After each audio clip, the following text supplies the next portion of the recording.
أعوذ بالله من الشيطان الرجيم بسم الله الرحمن الرحيم الحمد لله رسول كريم أما بعد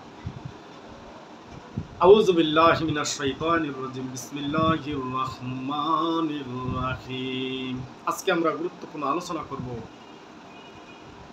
আল্লাহ পাক আমাদেরকে সকলকে যেন শোনার তৌফিক দান করুন। কুরআন ও হাদিসের আলোচনাগুলো আল্লাহ পাক যেন সকলের কাছে পৌঁছে দেন ইনশাআল্লাহ। আজকে আলোচনা করব আমরা দুনিয়াতে আসলাম, আমরা এই দুনিয়াতে চিরকাল থাকব না।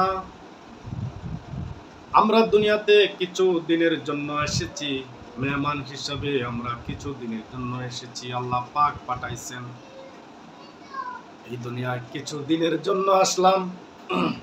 এই দুনিয়াতে কে কি নিয়ে জ্বালা সেটা তোমার দেখার বিষয়। কে কি বিল্ডিং করলা, কতটা বাড়ি করলা, কতটা গাড়ি কিনলা, সেগুলা দেখার বিষয় না।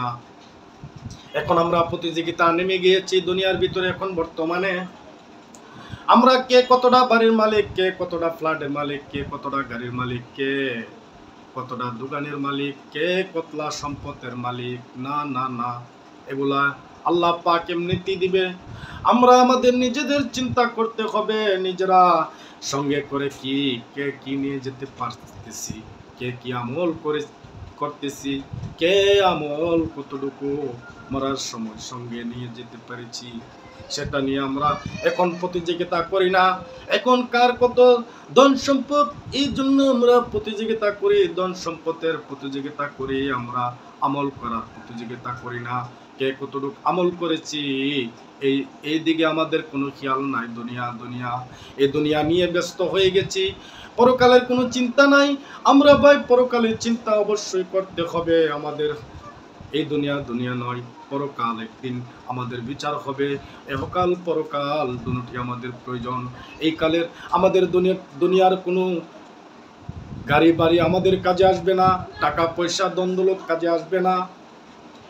সুতরাং আমাদের যদি কাজে আসে, একমাত্র আমাদের কাজে আসবে ঈমান আর আমল নিয়ে যদি সঙ্গে যেতে পারি, এই আমলই হবে আমাদের নাজাতের ওসিলা।